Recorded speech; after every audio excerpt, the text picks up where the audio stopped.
Can you speak on the officers that arrested you? Were they trying to hear your story, your case? Were they at least open to what you had to say happened? And was there another scenario or someone else that they could point out that would have done this? Yes. Yes. Glad you asked that question. So when they got me, they didn't talk to me for what, 7, 8 days. They just got me and threw me in solitary. They came back hours later with the murder warrant, charged me with murder, gave me $1 million bond. Then they took me up to Milam County, which is in Cameron, and they kept me in solitary confinement like 7, 8 days. I'm telling them, yo, what's going on? So when they pulled me out, they got concocted some old bull job story, and they tell me like, hey, your other partners have already told on you, so you might as well just go and come clean because they done told on you, and they want to repent and hoping they can get lesser time. I tell them off the rip, look, I need a lawyer. So, that whole shebang go down, right? They get mad, throw me back in solitary confinement, send me to out of town to all the way up to Gatesville, trying to hide me out. And my family, nobody knows where I'm at.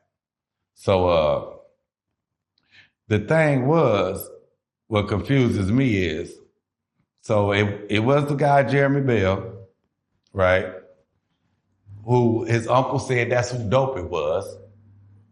And then you had a dude named Adam. You had a dude named Adam, right? Yeah. Who was in the county jail. See, all this. So we brought Jeremy, my lawyer and them brought Jeremy, they subpoenaed Jeremy to come to court to ask him about the murder, right? Yes. So. Can you speak on your first conversation with your lawyer? Like once, and is this a court-appointed lawyer that you have? Yeah, he's court-appointed. What was your first conversation? What was the plan going forward regarding what the plan for this trial was going to be? He didn't have a plan. He was just fresh out of law school. He had never tried a murder case ever. Ever. So what story did you give him?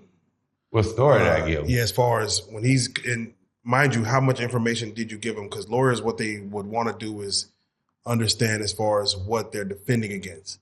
So y'all's first conversation, how did that go? Yeah, it's about I told him I don't know what the hell they talking about. I don't know what they talking about. You need to do your job. I don't know what they talking about. I was not here. I don't even know none of them people. All the players that you named, that's their name, I don't know. Then he came back to me talking about, well, they want you to take 40 years. I told him, man, fuck you. Don't ever come to me talking about taking some time. Tell them bitches they got to give me 40 years, which is ironic. Because they gave me 40 years. But yeah, the thing was, man, he did the best he can, but he didn't know nothing. He didn't know nothing. He's fresh out of law school. And that's how they do you, man, when you get trapped in situations and they give you these court-appointed attorneys. These court-appointed attorneys is fresh out of school. They don't know nothing. And then the shit he know that he should have shared with me, he never shared with me. I found all this out after I get all my paperwork after being locked up for several years. You see what I'm saying? For the trial itself, how long was the trial? I think a week. And where was the trial held? Milam County. For the jurors, do you remember exactly what the, what race, what... 11 whites, 1 old Hispanic woman. All the blacks, they systematically crossed them out with no reason. Well, they made up reasons. But I had no blacks. They systematically got rid of all the blacks. So I had no blacks on my trial. They got rid of all of them. The judge was woman, male, white, black? Male, white. The DA, male, white. Oh. Your lawyer? Mexicans. I don't know. Ain't Barina. Yeah, Hispanic. Wow. So they tried us all together. So we all was, me, my 4 partners, and the 4 lawyers. They tried us all together, all at one time. So that's how that went down. And all of them was fresh out of law school.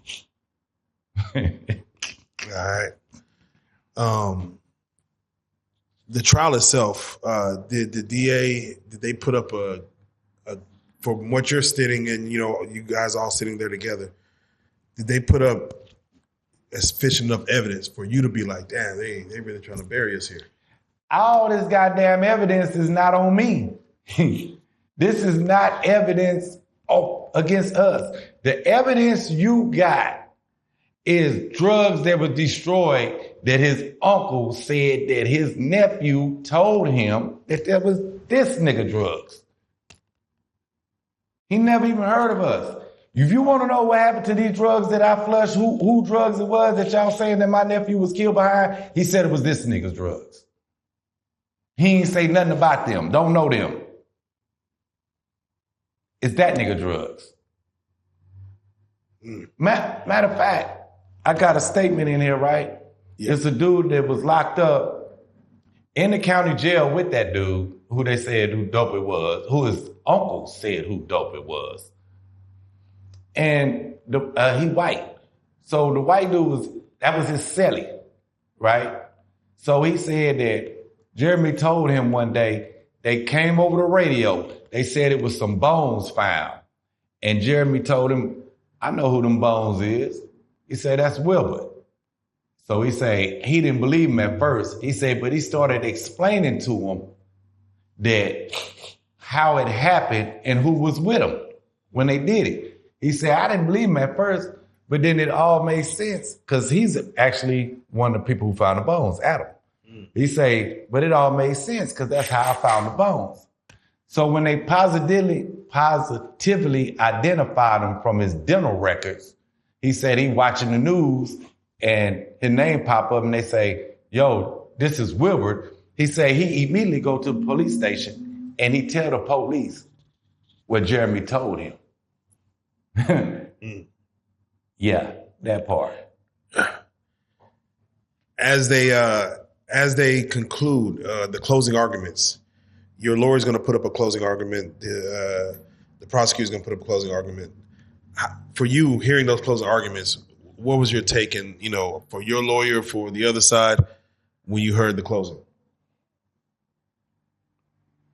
Well, my lawyer did what they're supposed to do because they everything that they said that they combated, right?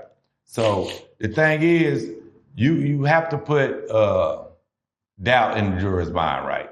So everything I'm telling you, my lawyers brought up, like, hey, they saying it was my client's drugs. But, hey, his uncle positively said that it wasn't his drugs, it was somebody else's drugs. He told him, like, this dude don't know him. He constantly misidentifying him, the car, he doesn't know them. He did a good job. Now, the DA just played on emotions. You see what I'm saying? The DA could not say nothing. The DA could not say, hey, this was their drugs. Hey, he knew them. Hey, we got forensics out the car. Hey, nothing. Only thing that the DA played on was emotions from the jury. Now, this is an all-white jury. You see what I'm saying? So what he tells them is, how long are we going to let these drug dealers and gang members from the big city come down here and ruin our communities? That's really the only thing I just really remember clearly. Because I'm saying to myself, like, you ain't talked about no evidence that proved that we committed this crime. You feel me? Everything was about playing on emotions, that we are gang members and drug dealers. We from the big city and we coming down here ruining y'all communities. So I already knew I was out of there anyway. I knew we was out of there the first day I walked into the court and they got all the judges on the wall and they all white. Oh, man. That's like 25, 30 of them on the wall. Boom. All white. I got an all-white jury, an all-white judge, an all-white DA, defense attorney who never tried a murder case. But it didn't matter because the evidence presented already said They didn't do it. I mean, this is a no-brainer.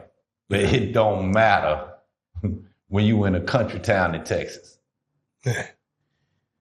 When the jury and there's no publicity to the case, except in this country town. Except propaganda. When they came back and read the jury, the verdict to you, you're saying that you weren't surprised?